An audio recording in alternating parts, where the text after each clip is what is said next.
21, toujours une question de finance, avec le vote des taux pour la TEOM pour l'année 2017. Taxe d'enlèvement des ordures ménagères, évidemment. Donc, le comité d'agglomération dispose de la compétence collecte, traitement, stockage, valorisation et transport des déchets ménagers. Donc, il vous est proposé de maintenir en 2017 les taux de 2016 appliqués sur les zonages suivants. Pour information et pour mémoire, pour rappel, il y a un gros travail qui est à faire au niveau de la thématique déchets, notamment entre la ROM et la TOM. Je n'entrerai pas plus dans le détail puisque la commission y travaillera. Les taux qui vous sont présentés là, vous les avez à lecture. Si vous avez des questions, vous pouvez y répondre. Je ne vais pas vous redire tous les taux. Et pour information, l'ensemble de ces recettes représente 4 800 000 euros. Donc c'est une part non négligeable de notre budget. Et la commission finance, qui s'est réunie donc mardi, a émis un avis favorable. Avez-vous des questions sur les données qui sont contenues dans le tableau? Bon, le zonage, vous le connaissez, enfin vous le connaissez. Vous connaissez en fonction des secteurs d'où vous êtes issus. Monsieur Morel, pardon. Parmi toutes ces zones, tous ces secteurs, quels sont ceux qui sont collectés en point d'apport volontaire en ce qui concerne à la fois le tri sélectif et les ordures ménagères? Ça, c'est une question pour Peggy Cochin. Alors, je ne peux pas répondre là tout de suite parce que je n'ai pas la carte sous les yeux et on est à pratiquement une quinzaine de modes de collecte différents. Entre ceux qui sont tout porte-à-porte, ceux qui sont porte-à-porte OM, ceux qui sont porte-à-porte OM et tri sélectif en apport volontaire ou tout en apport volontaire, ceux qui sont en bac, ceux qui sont en sac et tout ça. Donc là, je n'ai pas la carte précise. C'est la carte qu'on avait présentée lors de la commission déchets. Donc ça, on peut la remettre à la disposition de qui veut. Hein. De toute façon, il n'y a pas de souci là-dessus. Je n'ai pas tout en tête, mais il faut savoir que le taux est fixé en fonction de la qualité du service rendu. Donc un service différent, taux différent. Voilà. Un exemple qui est très facile à voir, c'est par exemple sur Avranches, on a deux taux différents pour la même commune, avec un système d'apport volontaire qui est à 5,82 pour un système en porte-à-porte à 8,31, puisque le service n'est pas le même. Après, il faut savoir aussi que sur un même service à porte-à-porte, on pourra avoir des taux différents en fonction du nombre de passages par semaine. Ce qu'on appelle le C1, un passage par semaine, une collecte par semaine, C2, deux collectes par semaine. Voilà. Donc, alors, ma question était posée, elle était un petit peu orientée. Oui, allez-y. Désolé, mais je prends du C-Campagne de votre commune, je sais qu'ils sont collectés comme nous en point d'apport volontaire, ils ont un taux de 9,50, alors qu'à la commune des Champs, on a appliqué un taux de 10%. Alors, il faut savoir que ce taux est aussi indexé sur la valeur locative du logement. Donc, les taux ont été définis, en fait. Là, on revote les taux pour l'année 2017. Ce qui va prévaloir ensuite, ça va être un principe d'équité. Donc, on sait très bien qu'on a quelque chose qui s'impose à nous. On en avait parlé en commission déchets. C'est une harmonisation du mode de financement à décider avant le 1er janvier 2018 et même avant, puisqu'il va falloir qu'on le vote avant le 15 octobre 2017. Donc, dans la mesure où on va réfléchir sur l'harmonisation de ce mode de financement, parce qu'on a deux modes de financement différents sur notre territoire. On a d'une part la redevance qui concerne Pontorson et le bout du parti Élan, et la TOM. Donc, du coup, forcément, la réflexion, on va voir si il y a un cabinet qui a été mandaté, parce que c'est une étude financière très poussée avec des données de fiscalité à bien connaître sur l'ensemble du territoire. Donc, du coup, on va voir ce qu'il nous propose de faire, plutôt une taxe, plutôt une redevance. Et en fonction de ça, il y aura nécessairement aussi une réflexion à avoir en même temps sur un principe d'équité pour l'usager. C'est vrai qu'un même service rendu sur le territoire, il faut qu'on puisse payer la même chose. L'usager, il n'y a pas de raison qu'il paye plus cher à un endroit qu'à un autre si c'est le même service qui lui est rendu, apport volontaire ou porte-à-porte. Donc voilà, là c'est une fusion, tout est à réfléchir. Justement, il y a cette harmonisation aussi à penser. Donc normalement, tout ça devrait pouvoir aboutir. On va avoir un premier résultat du cabinet en juin. Donc il y a un travail à faire pour qu'on puisse vous proposer quelque chose à voter pour le 15 octobre. Et on avait dit qu'on mettrait en place des groupes de travail pour pouvoir y réfléchir ensemble dès qu'on aura les premières analyses du cabinet. Et il va falloir aller très vite puisque c'est à mettre en place au 1er janvier 2018. C'est une date qui nous est imposée. Il me semblait malgré tout que l'administration fiscale souhaitait que l'équité soit respectée dans tous les cas et que normalement il ne devrait pas y avoir un service égal de milliards de pourcentage, même aujourd'hui. Même si on n'a pas fait l'étude. Parce que là, ce que vous êtes en train de dire, c'est qu'à service égal, là, il y a deux taux différents qui sont mis. Absolument. C'est le même nombre de ramassages, de passages en collecte? Il y a une seule collecte, j'habite juste à côté des conteneurs, il y a une seule collecte par semaine aux chambres, il n'y en a pas deux. Donc voilà. Et je pense que pour ces campagnes, c'est le même cas. Bon, ben là, on pourrait se repencher sur la question, mais de toute façon, en tout cas, la garantie, c'est qu'il y aura ce changement. Alors, il y a une main qui se lève là. Il y a plusieurs prises de parole demandées. Il y a Jean-Claude Arondel, Michel Gérard, et ensuite nous aurons Bernard Trey. Donc Jean-Claude, vas-y. Monsieur le Président, effectivement, en regardant les zonages, on a du mal à se reconnaître sur quelles communes sont fixés les pourcentages. Ce que je vous suggère, c'est qu'on fasse un document graphique avec des sous-éléments et comme ça, chaque personne pourra se reconnaître et reconnaître sa commune.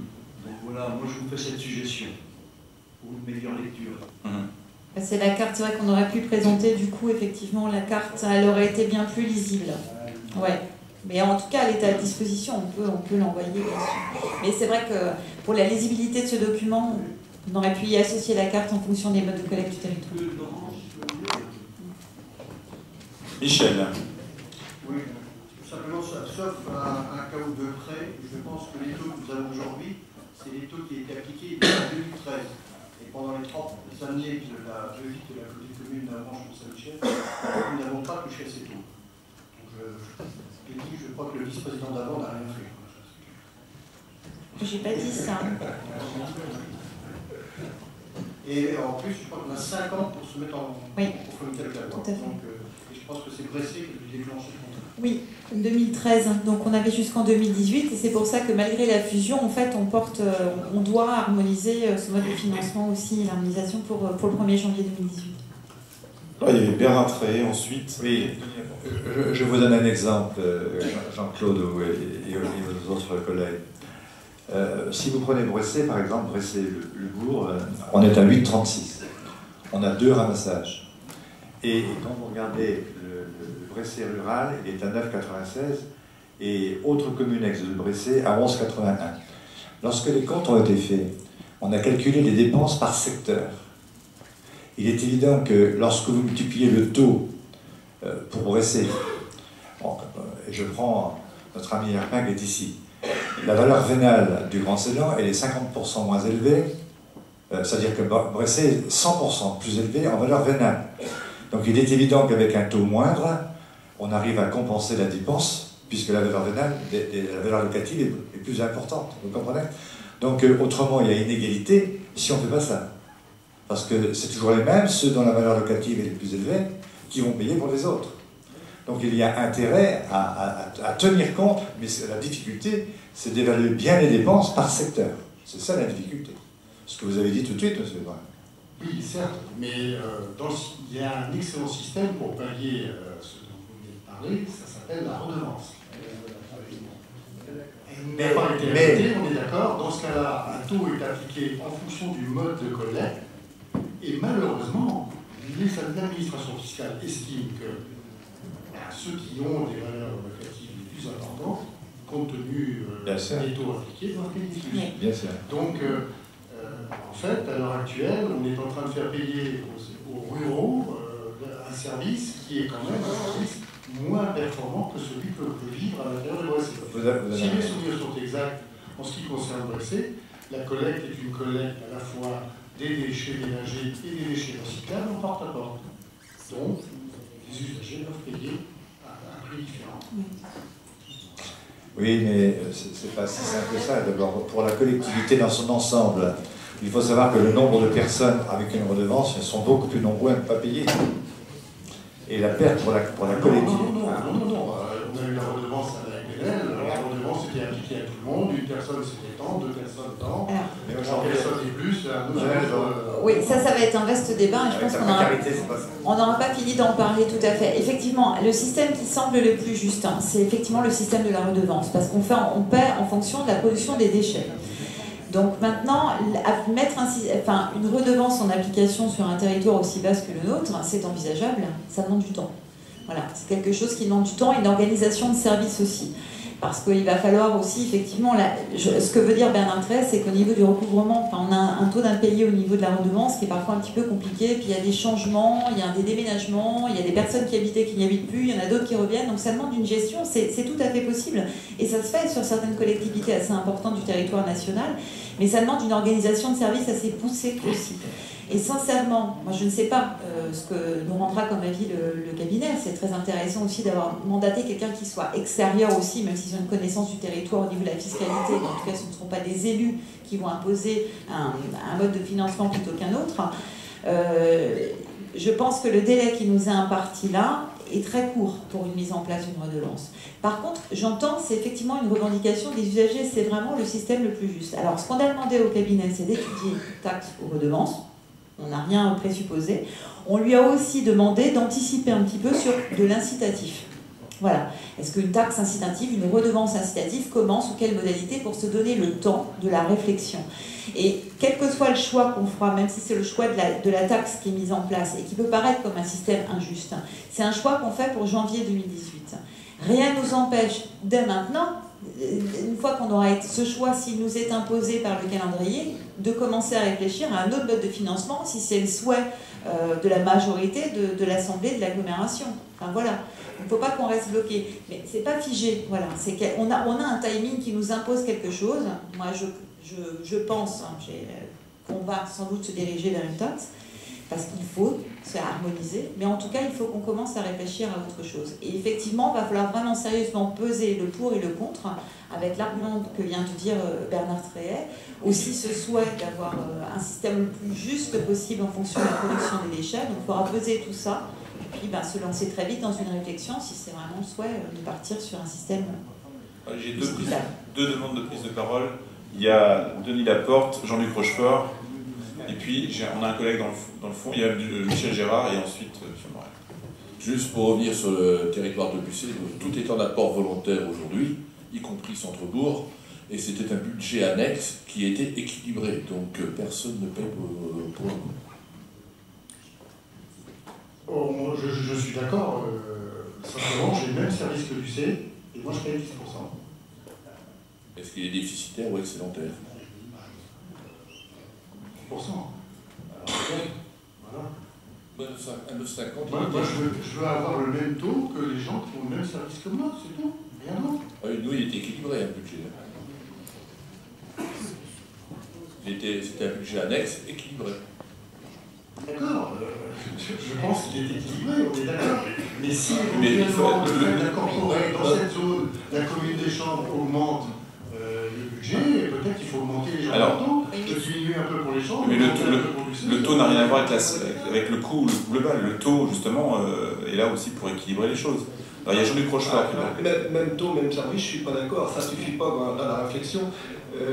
On voit bien, il y a des taux différents qui sont là. Il ne faut quand même pas oublier qu'il y a des territoires, ça a commencé par des communes, puis des communes qui ont fait des gros efforts, avec des habitants qui, ramenés en nombre de kilos à l'année, sont arrivés à des niveaux très très bas, alors que d'autres communes voisines ou communautés de communes voisines n'ont fait aucun effort, ne traitent rien du tout, et vont pratiquement du simple au double en kilos par habitant. Donc il est logique qu'on ait des différences, et l'harmonisation immédiate, moi je ne suis pas d'accord dans ces conditions-là. Il y a Philippe Luret qui veut prendre la parole. Excuse-moi Peggy, moi je veux réagir. Non, mais là moi je comprends, après il y a tout un travail à faire effectivement de communication sur l'ensemble du territoire avec des ambassadeurs du tri pour expliquer un petit peu et inciter ça, on est complètement d'accord. Et ces efforts-là, ils sont faits sans faire de tri au niveau de l'habitant. Oui, et donc ce qui est important aussi, c'est qu'on puisse avoir un même niveau de communication et de pédagogie sur l'ensemble du territoire auprès des usagers, justement pour qu'on ait une qualité de tri qui soit nettement meilleure. C'est vrai qu'il y a des territoires disparates, mais là, tout le monde n'avait pas la possibilité d'avoir aussi des outils de communication, donc je pense que ou n'en avait pas émis le souhait. Maintenant, il y a le souhait de communiquer. Les outils de communication, dans notre commune, ça commence déjà par communiquer auprès des enfants à l'école. Oui, c'est tout ça. On n'a pas besoin de payer les agences de com pour ça. Oui, mais je parlais pas d'agence de communication non plus. Mais en tout cas, maintenant, c'est sur l'agglomération, il y a vraiment ce souhait de communiquer et justement d'améliorer considérablement le tri sur l'ensemble du territoire. Donc Philippe Luret et puis Michel Gérard. Donc c'est parce que j'ai entendu tout à l'heure, il y a des grosses différences de taux. Mais nous, à Saint-James, c'est vrai que la TOM, la taxe, la TOM, elle couvrait l'ensemble des frais de collecte et déchetterie. Est-ce que c'est le cas dans toutes les ex-communautés de communes? Je ne suis pas sûr. Oui, si c'était le budget général qui abondait pour couvrir... Je vais me permettre juste un apport, un point financier, purement financier. Pourquoi on maintient aussi les taux? Parce qu'effectivement, dans l'ensemble des différentes collectivités, il y avait des gestions complètement différentes, on avait des budgets excédentaires et qui permettaient d'alimenter le budget général. Donc si aujourd'hui on vient déséquilibrer, quand il y aura tout ce travail-là à faire, il faudra faire attention aussi au budget général derrière. Michel Gérard. Oui, M. Morel, il a tout à fait raison, mais je rappelle quand même que s'il y a une inégalité de traitement par rapport à la TOM, en ce qui concerne la fiscalité, taxe d'habitation, taxe foncière, c'est pareil. Les sommes sont beaucoup plus importantes. Donc le jour où les valeurs locatives seront revues au niveau national, le problème sera parti de ce. Voilà, ça c'est voilà, vraiment. Oui, alors il y a Vincent qui veut prendre la parole, et ensuite on aura Sophie Laurent. Moi, je voudrais juste revenir sur un élément fondamental de cette problématique entre TOM ou redevance. Le ramassage des déchets, ce n'est pas de la fiscalité, c'est un service. Donc, clairement, je pense que la redevance, même si elle est impossible aujourd'hui à mettre en place parce qu'on a des contraintes de calendrier qui ne nous permettent pas, il faut qu'à terme, on envisage de financer ce service-là par une redevance, parce que c'est plus on en met, plus on va payer, et puis avec une dimension de bac qui va être adaptée en fonction du coût qu'on voudra financer. Et le fait d'être en TOM ne nous favorise pas pour faire des économies de volume de déchets. Sophie. Je voulais dire à la CDC du Mortainais, donc la taxe d'ordures ménagères était largement bénéficiaire, donc ça alimentait pour partie le budget général. Et pour revenir sur la redevance et la taxe, c'est sans doute mieux la redevance, mais je me souviens en 2001 à Gémines-Tertre, c'était la redevance qui était en usage à la communauté de communes du Tertre.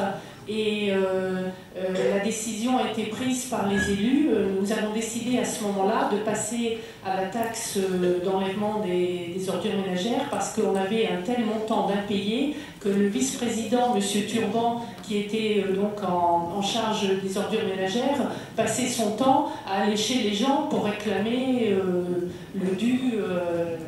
Ce qui était dû à la communauté. Donc la redevance, c'est sans doute très bien, c'est mieux même, on paye en fonction du nombre de personnes et de ce qu'on produit en déchets, mais pour recouvrer les sommes, c'est pas toujours évident.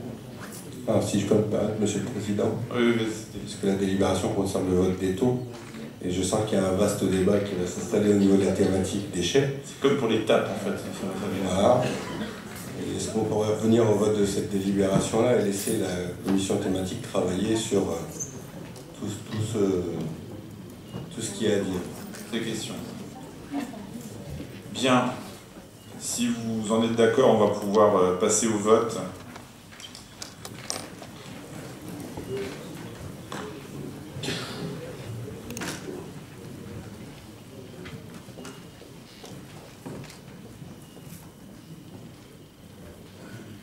Alors attendez un petit peu, que la machine se mette en route. Voilà, vous pouvez voter.